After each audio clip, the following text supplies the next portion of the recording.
रुपाले धर हे पण ठेव, ह्याच्यात चकलंय आणि काही लागलं तर सांग अजून. हा मी काय म्हणते, आता निघालेच ना तर आशूला एखादा फोन कर ना. अगं ती म्हणली आहे ना काम संपून येईल सकाळी म्हणून, मग येईल ना ती. अगं पण मला पण काळजी वाटते ना. तायडे कुठे निघाली? ही बघ आली. बरं झालं आलीस. झालं का काम तुझं? हो. मग आता आईला भेट कडकडून रात्रभर झोपली नाहीये. सारखं आपलं माझी आशू माझी आशू. आई तुला बोलले होते ना माझी काळजी करू नको म्हणून, तरी पण तू लाख सांगशील ग काळजी करू नकोस म्हणून, पण रात्रभर तू एकटीच राबतीस त्या दुकानात, मग माझा कसा डोळा लागल? हे चाललंय तिचं रात्रभर. स्वतः झोपली नाही आणि मला पण झोपू दिलं नाही. त्यापेक्षा काल रात्रीच गेले असते ना, सासूचे टोमणे ऐकत का होईना, झोपले तरी असते. मग जायचं होतं ना रात्रीच, आली मोठी लाडाची सून. हा बोल तू बोल, मलाच बोल. तिथं ते टोमणे मारतात, तू पण मलाच बोल नुसती. तायडे आई काय? तू बस, मी चहा करते.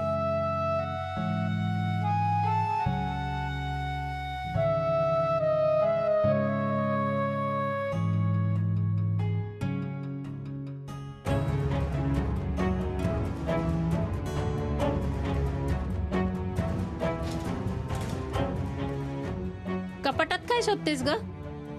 अगं तायडीला कानातले द्यायचे आहे ना. ते तर कालच दिलंय तिच्याकडं. काय? हो, काल संध्याकाळीच देऊन टाकले. आशू चहा घे. अगं चहा घे. हा.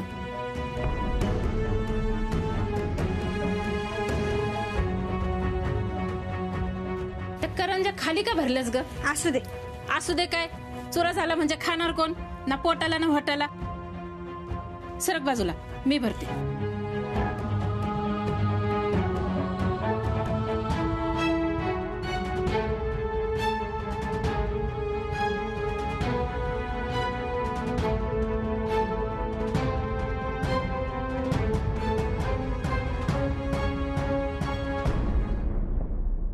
चल आई निघते मी. नाही मी येते ना आई, तायडीला सोडून येते. अगं नको, जाईन ना मी. एक तर रात्रभर जागलीस, आता आराम कर. अगं नाही येते मी, चल. अगं आशू चहा तरी घे. अगं आल्यावर घेते. आता सासू समोर कानातलं घालून उभे राहते आणि म्हणते दिलं माझ्या घरच्यांनी. तायडे पण सासू समोर एक कानातलं घालून उभी राहशील ना, सासू परत दुसरा कान पकडून घराबाहेर काढेल. एक कानातलं म्हणजे?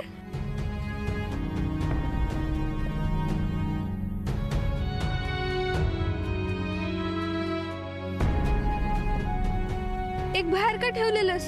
आता जर तुला सगळं सांगत बसले ना, तुलाच उशीर होईल. तू परत द्यायला येशील ना, तेव्हा सांगते सगळी गंमत. बरं बाई दे आता ते.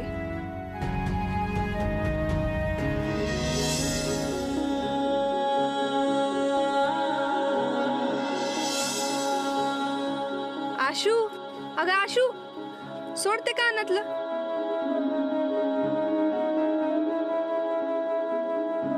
तायडे सांभाळून ठेवा, हरवू नको. वा ग वा, हातातनं सोडवत नाहीये, वर म्हणतेस सांभाळून ठेव. नवऱ्यानेच दिलंय जसं काही. बरं चल येते मी.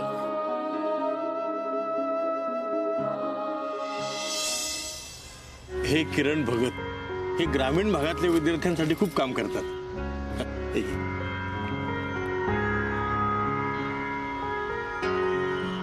शुभंकरला आत बोलूयात. एक तास झाला की बाहेरच उभा आहे तो. बाबा, मातृछाया संस्था जी आहे ती यांचीच.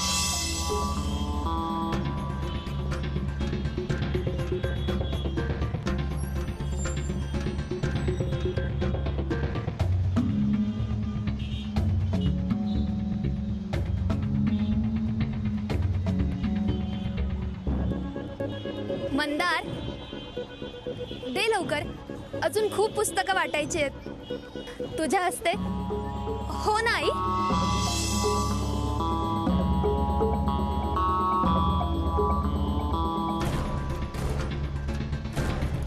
खूपच छान उपक्रम आहे तुमचा. माझ्या काही पत्रकार मैत्रिणी आहेत, त्यांना सांगते मी याबद्दल. त्या वृत्तवाहिनीवर तुमची बातमी लावतील.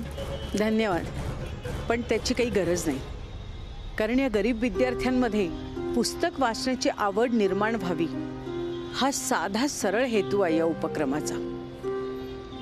आम्हाला त्याचा कुठल्याही प्रकारे गाजावाजा करायचा नाही आणि वृत्तवाहिन्यांवर तर मुळीच नको.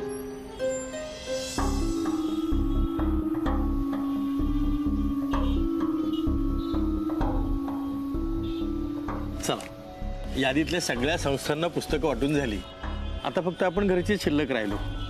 काय यादीतली सगळी नावं संपली? मग आता शुभंकर कोणाला पुस्तकं वाटणार?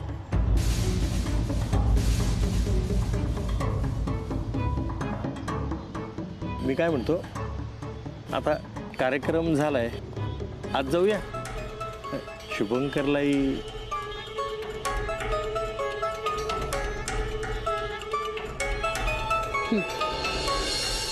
आणि ही पुस्तकं आई मी लावून ठेवेल शेल्फ मध्ये.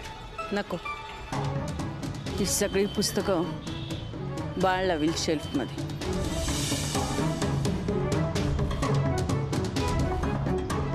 चल.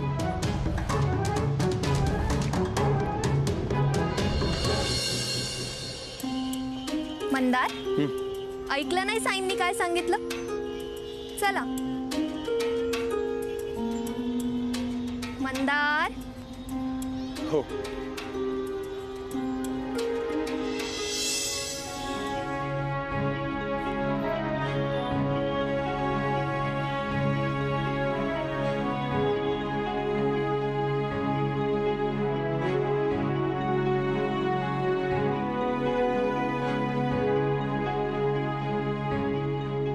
आई, मी फराळ आणते सगळ्यांसाठी. हो हो, त्याशिवाय दिवाळीचा दिवस कसा साजरा होणार?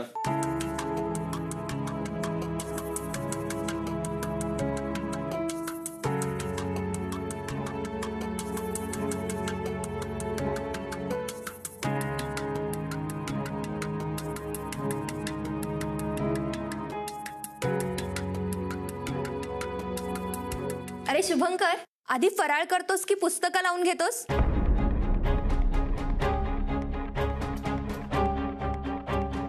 तुम्ही सगळे फराळ करून घ्या. तुझी फराळची प्लेट रूम मध्ये घेऊन येऊ का? नको, माझा पाडवा सकाळीच साजरा झालाय.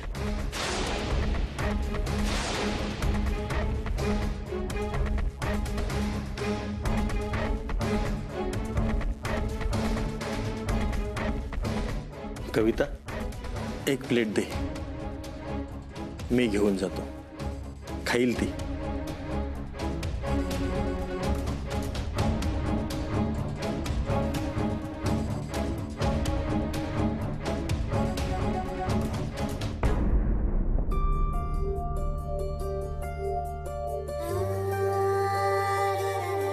आशू, आज चेहरा जरा जास्तच खुललाय.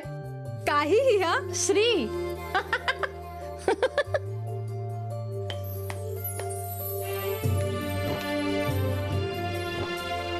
आई, हे कालच्या कामाचे पैसे. आधी देवासमोर ठेवूया. चल.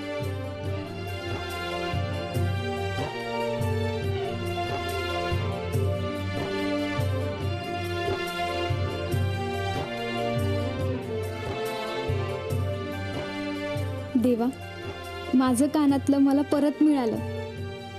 मला वाटलं होतं माझं कानातलं परत मिळणारच नाही.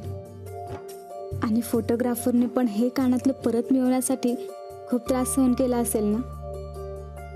देवा, ह्याची परतफेड म्हणून मी त्यांची काहीही मदत करू शकले तर मला नक्कीच आवडेल.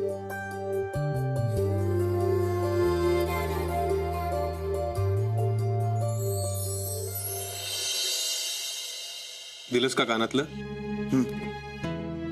सगळं टेन्शन गेलं असेल ना? टेन्शन गेलं कसलं दादा? अरे टेन्शन अजून वाढले. आई बोलतही नाहीये. तिची शिस्त, तिची तत्व, ह्यामुळे मी तिला काही सांगूही शकत नाही. मला खूप वाईट वाटतंय रे की आईपासून हे सगळं मला लपवून ठेवावं लागतं. पण दादा, माझा नाईलाज आहे. हो शुभंकर, होईल हे पण सॉल्व्ह, डोंट वरी. आणि तसंही आई तुझ्यावर जास्त वेळ रागावू नाही शकत. शुभंकर,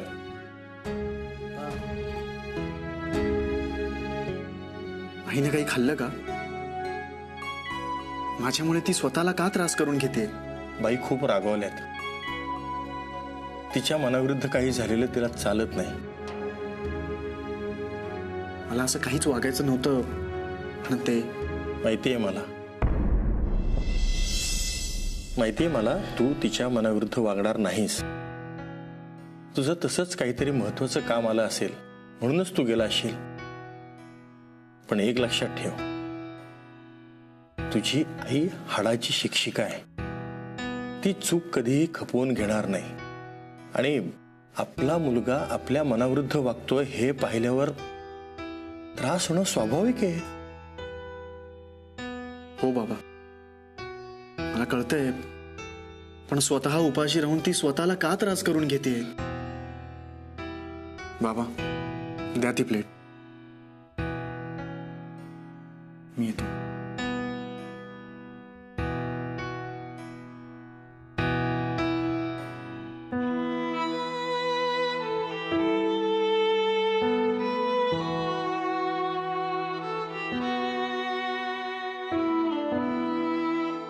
आई, चिवडा.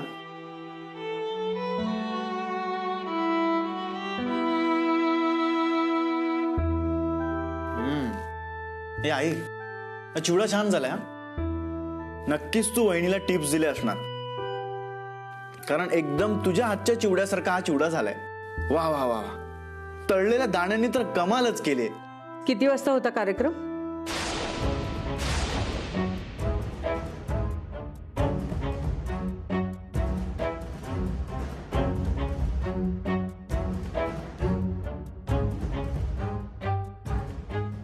आई, किती वाजता होता कार्यक्रम?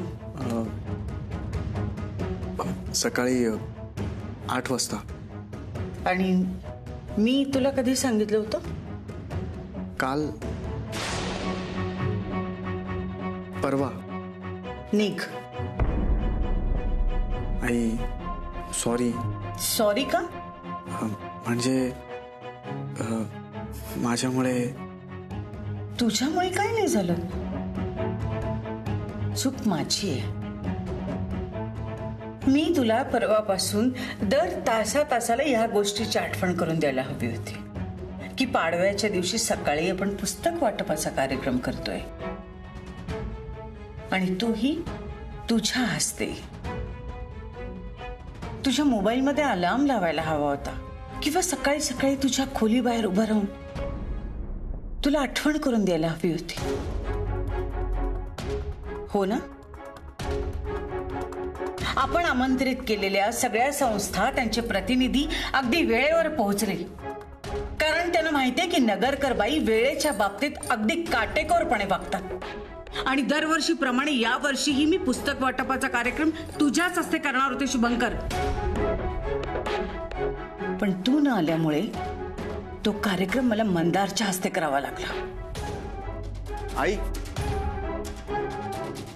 मी उशिरा आलो. माझी चूक झाली. अगं, पण दादाच्या हातून पुस्तक वाटप केलं काय किंवा माझ्या हातून केलं काय फरक पडतोय? फरक पडतो शुभंकर.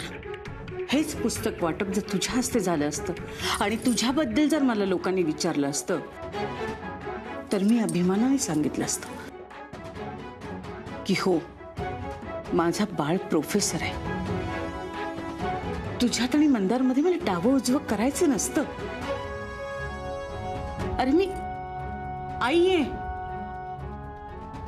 तुम्ही दोघेही मला सारखेच आहात. पण जेव्हा जबाबदारीची गोष्ट येते ना, तेव्हा ती योग्यतेनुसारच दिली जाते. आणि तू त्याच्यासाठी योग्य आहेस. पण आज तू. आई, सॉरी. अगं, माझ्याकडून पुन्हा चूक होणार नाही. आणि झालीच ना तर तू जी शिक्षा देशील ती मला मान्य आहे. त्यापेक्षा पुन्हा अशी चूक होणारच नाही याची काळजी घेतलीस तर बरं होईल. आणि पुन्हा अशी चूक झाली ना तर मी तुझ्याशी बोलेन अशी अपेक्षा करू नकोस.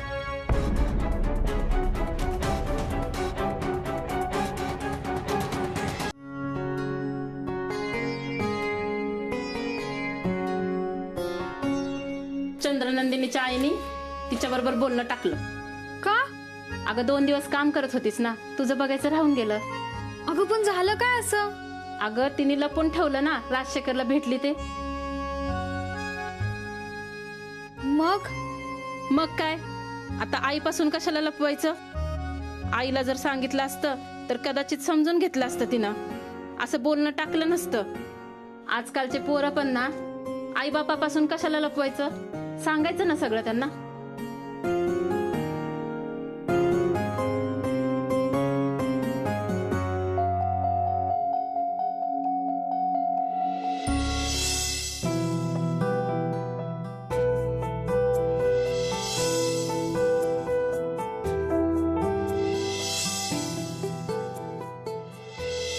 सॉरी, तुमचं कानातलं माझ्याकडून गहाळ झालंय. उद्या सकाळी 10 वाजेपर्यंत माझा फोन तुम्हाला येईल. मी काहीही करून तुमची रिंग शोधेन. हे घ्या.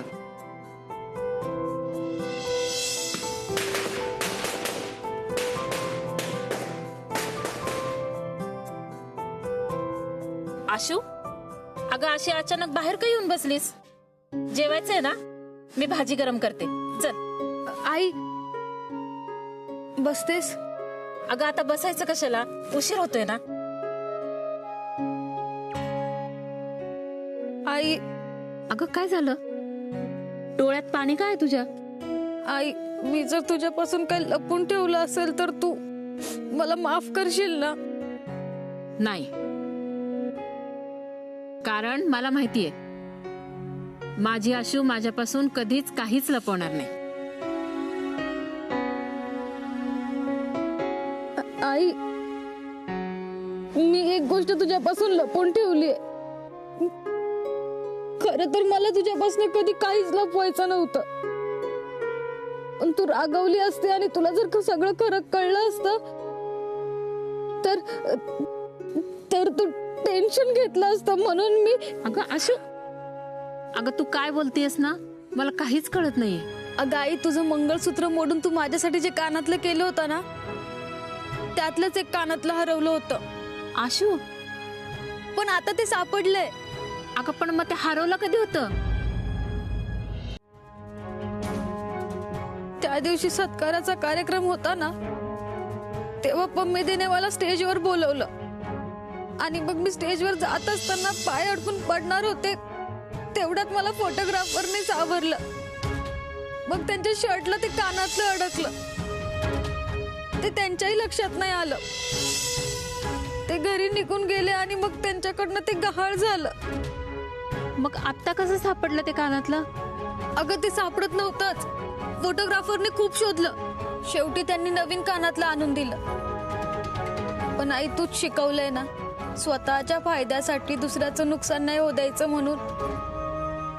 मग फोटोग्राफरने त्याच्या पैशाने घेतलेलं कानातलं मी कसं घेणार होते? एकीकडे तायडीला कानातलं पाहिजे होतं, म्हणून मग मी नवीन कानातल्यासाठी. म्हणून ती 50 ड्रेसची ऑर्डर घेतलीस आणि त्या पैशातून नवीन कानातलं घेऊन दिलंस तायडीला? नाही, त्या पैशातून नाही, मुळात ते नवीन कानातलं नाहीच आहे. मग आई, अगं हे तेच कानातलं आहे जे तू तुझं मंगळसूत्र मोडून माझ्यासाठी प्रेमानं केलं होतं. आई, हे आपलं जुनं कानातलं आहे. अगं पण ते तर हरवलं होतं ना त्यांच्याकडनं. अगं हो, पण ते त्यांना सापडलं. फोटोग्राफर हे कानातलं देण्यासाठी सकाळी आले होते. देवाचीच कृपा म्हणायची, आपली वस्तू आपल्याकडे परत आली. हो ना. पण आई, सॉरी, मी तुझ्यापासून सगळं लपवून ठेवलं. तू रागवली नाहीयेस ना? तुझ्यावर रागवू का तुझं कौतुक करू हेच कळत नाहीये मला. एवढं सगळं झालं तरी मला जराही काही कळू दिलं नाहीस, म्हणून तुझा राग येतोय. आणि मला वाईट वाटू नये, रुपालीला त्या कानातल्यामुळं त्रास सहन करावा लागू नये म्हणून रात्रंदिवस राबत होतीस, म्हणून तुझं कौतुकही वाटतं.